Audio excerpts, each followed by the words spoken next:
Panentheism can account for 7 of the glass slipper's attributes. God exists, is necessary, is powerful, is intelligent, is personal, is engaged, and is unique. The attributes of the glass slipper reveal that the idea of a finite and dependent God is false, and the idea of an eternally existing universe again runs into the problem of the existence of actual infinites. Panentheism also fails to fit the glass slipper by giving no grounding for morality. If morals are rooted in God, and God is always changing, then moral values are also changing, or at least they can change and therefore have no force. Why change in moral behavior if morality itself may soon change and make the immoral moral? Panentheistic morality therefore has no authority to enforce morality, and thus is no morality at all. In the end, panentheism fails to account for the features of reality found in the cosmological, design, and moral arguments. Finite Godism describes God as the first cause that is personal, loving, and good. But finite Godism says that because evil exists, God must not be able to control or defeat it. Therefore, God is not all-powerful and is limited in nature. God doesn't like evil, but he can't prevent it from happening. Finite Godism says that the source of the imperfection of the universe is an imperfect God. And since the universe is finite, the source of the universe is a finite God. Most adherents to finite Godism don't believe that God performs miracles. Because God is finite, there is no real certainty that morality falls within the scope of God's ability to ground it. The source of morality in finite Godism is ultimately unknown, though some adherents do see God as the source of morality. Though finite Godism is found in some forms of Reformed Judaism, it's not a doctrine explicitly taught by any religion. However, Zoroastrianism, which teaches there is a duality of self-existing gods, one good and one evil, is ultimately a form of finite Godism.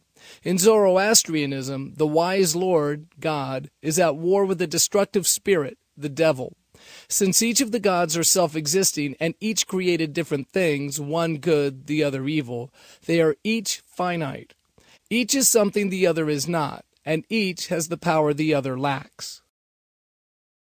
Finite Godism agrees with 5 or 6 points on the glass slipper, depending on the view of the grounds of morality. God exists, is transcendent, is intelligent, is personal, may or may not ground morality, and is unique. Finite Godism has a number of problems. If God is finite, then where did God come from? And if God does not perform miracles, where did the universe come from? If God is not the source of morality, then what does it matter what we do? If God is the source of morality, then morality has limited force since God is finite and may or may not be able to answer any wrongdoing with justice. And if, as in Zoroastrianism, God could be defeated by the destructive spirit, then God is not a necessary being since things could exist without him. But a God who is not necessary is no God at all. Ultimately, finite Godism has a number of internally incoherent features and falls far short of fitting the glass slipper.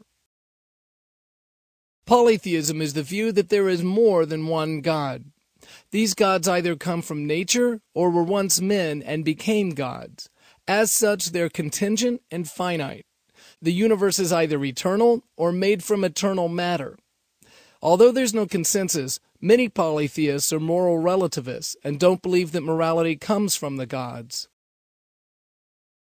Religions that teach polytheism include Hinduism, Mahayana Buddhism, Confucianism, Taoism, Shintoism, paganism, and Mormonism. Mormons generally object to this characterization, claiming they worship only one God. But in Mormonism, there are millions of gods, though they worship only one. This form of polytheism is called henotheism. The glass slipper is a poor fit for this view, failing to account for 5 or 6 of the 10 attributes. God exists, is intelligent, is personal, may or may not ground morality, and is engaged. The cosmological argument tells us that everything had a beginning and did not exist eternally. But polytheism teaches that the universe, or matter, has always existed, an impossibility because of the non-existence of actual infinites. Mormonism also requires actual infinites to accommodate the idea of gods coming from other gods, who in turn came from other gods, and so forth. Again, this is an idea defeated by the non-existence of actual infinites. Without a first god to begin the chain, we could not account for the gods of the present. But even without the problem of actual infinites, polytheism cannot account for the existence of the universe because there are no transcendent beings in polytheism. All things, including gods, come from the universe. They do not exist apart from it. And the beings that do exist have limited power. Polytheism fails not only to correspond to the attributes of the glass slipper, but it is also internally incoherent. Deism holds that God is not known through religion, but only through reason and nature. God is a necessary, personal, powerful, transcendent being, and the world is his only revelation about himself. Thus, there are no miracles.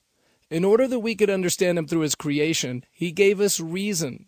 Basically, in deism, God wound up the world and is passively watching it run down without interacting with it. Deism misses on only one of the 10 attributes. God exists, is necessary, is powerful, is transcendent, is non-contingent, is intelligent, is personal, is moral, and is unique. One major problem with deism is that it requires the one thing that it denies: miracles. The creation of the world was not a natural act. It required a miracle, an intervention by a transcendent, all-powerful personal being. Without this miracle, the world could not exist. If the world could exist without God, God would not be all-powerful, since he couldn't stop it. He would not be necessary, and would have no moral authority, since he could not have a purpose for what he didn't create. The result is that deism, though close to fitting our glass slipper, still fails to account for the universe as we find it. Monotheism sees God as the person who created all things and sustains all things, but is different from those things. God interacts with creation in various ways and can reveal himself through morality, nature, reason, and even direct revelation. Monotheism is taught by 3 of the world's religions: Judaism, Islam, and Christianity. Monotheism hits on every point of the glass slipper. The shoe fits perfectly. God exists, is necessary, is powerful, is transcendent, is non-contingent, is intelligent, is personal, is moral, is engaged, and is unique. Interestingly enough, the monotheistic religions don't have just the same basic description of God. They all claim to be talking about the God who has revealed himself in the Old Testament. Islam, however, claims the Old Testament has become corrupted. Christians believe the messianic promises in the Old Testament were fulfilled in Jesus. Judaism denies both.